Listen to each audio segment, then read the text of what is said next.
Hello ladies and gents, today I'm going to be doing my June wrap-up video, so if you would like to see the books that I was able to read in June, stay tuned. So as you all know, June was a little bit of a hectic month for me because I was doing finals and getting prepared for summer break. But I was able to fit in 4 books for the month of June, so I'm really proud about that. Eleanor and Park by Rainbow Rowell. And Rainbow Rowell has been a reoccurring author that has been mentioned, I've noticed, in BookTube. So I had to pick up the book, and I'm so glad that I started off with this book.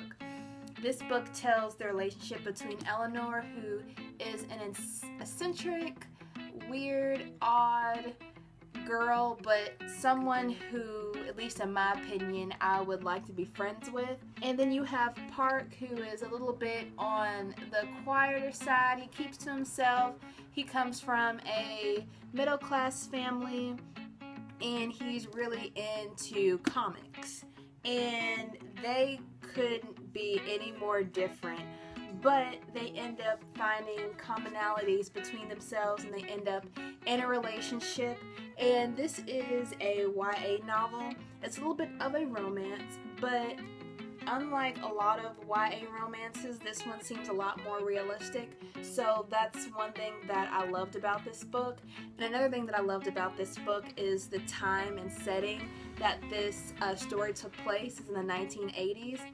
I don't know how old Rainbow Rowell is. I'm pretty certain that she was born in the 80s, but she was like spot on. And something that you all probably don't know about me is that I love certain time periods. I love anything from the 1950s all the way up until like the late 90s, early 2000s. So anything that has to do with music or fashion or culture around those time periods is something that I'm very intrigued with. I gave this a 4 out of 5 stars. I loved it, and if you have not read Rainbow Rowell, I suggest you read either this book or Fangirl. And I haven't been able to read Fangirl yet, but that is on my list to read sometime this summer. The next book that I was able to read in June is another romance, and it's Heart of the Matter by Emily Giffin. And this book tells the story of 2 women and their connection with a pediatric surgeon. Tessa is the wife of the pediatric surgeon, and Valerie is the mother of a boy who is a burn victim who is being treated by the pediatric surgeon. I don't want to say too much, but this is one of those type of books where you see 2 perspectives, and it is a romance novel, but it is a little bit more mature. I think the women in this novel are in their like 30s, 40s, so I would probably say it's a fictional romance. I wouldn't recommend teenagers reading this book, but if you're, mature for your age, go ahead and try it. I ended up giving this book a 3 out of 5 stars just because it was realistic in a sense, but then again it wasn't. I didn't like the way that Tessa dealt with the way that her husband basically was having an affair, and I didn't think her decision or her decision making was really realistic, but I'm not married, so I don't really know. But this book did keep me on the edge of my seat in most parts, and it was interesting, so I would recommend checking out this book. The third book that I was able to read in June was not a romance.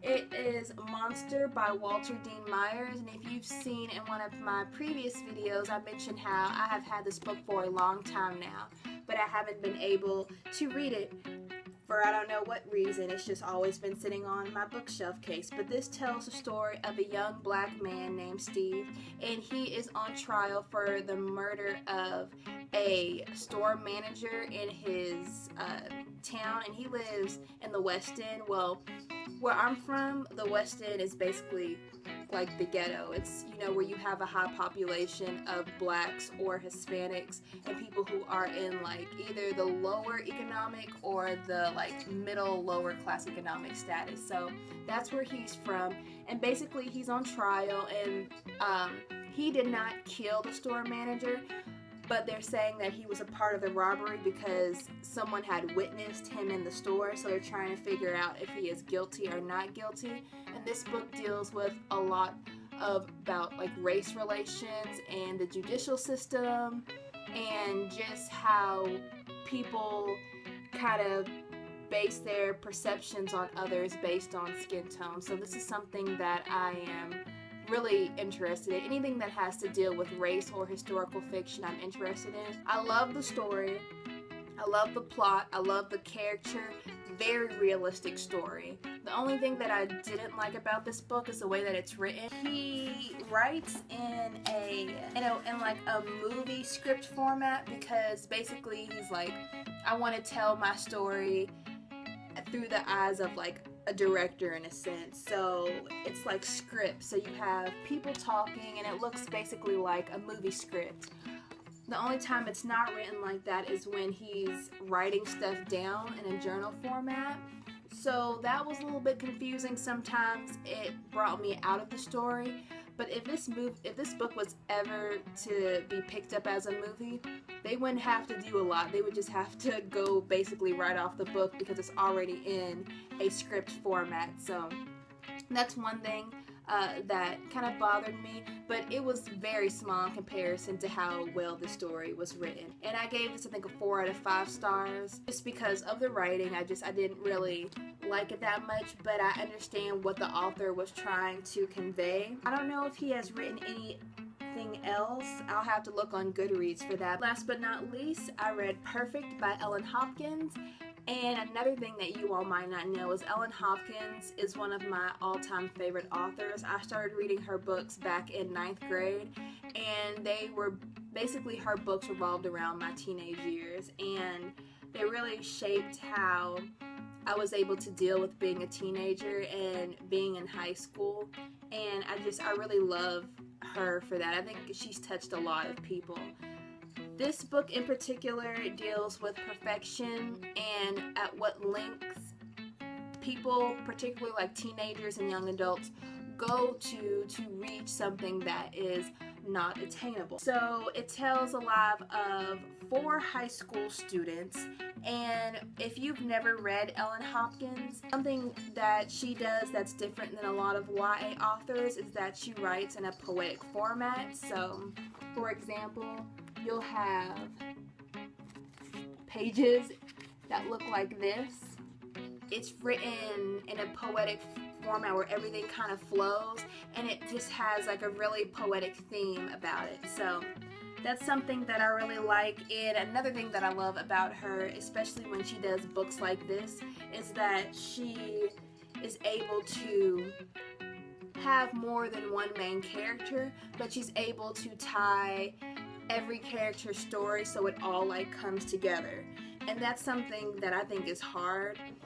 I would love to write a novel one day, and I think that's what 80% of the booktube community would love to do. I would love to write a novel, and I would love to write like her. I mean, if I'm looking for anyone to like look up to or whatnot, then I would look up to her writing, just because of her writing style and just the way that she is able to convey a story. She does her research, so she writes about a lot of different topics, but she doesn't just write off of what she knows. She actually does her research, and when she is writing, since she does write in poetic format, she actually gets help so that she is actually, doing it fairly well, and she does a pretty darn good job with it. I highly recommend this book. Something that I didn't know that I went on Goodreads and found out is that this is the second book to Impulse, which Impulse is my favorite book that she has written. So if you've read Impulse, then you need to read this book. It's not the same characters, but some of the settings you'll notice are the same as in Impulse as well. So I highly recommend this book. I obviously gave it a 5 out of 5 stars. As always, tell me some of the books that you were able to read in June. Leave them in the comment section down below. Don't forget to like and subscribe. And a little side note, I will also be doing a July TBR. It's just, I don't know what books I really want to read, and I don't know what I don't know what books I really wanted to do, but who knows, I might just wait to do the wrap-ups and then just show you all what books I was able to read, or I might just do like a video compilation of all the books that I'm gonna read, but I don't know. But those are just the books that I was able to read. Don't forget to comment, like, and subscribe, and I'm out of breath, so you all have a great day. Bye.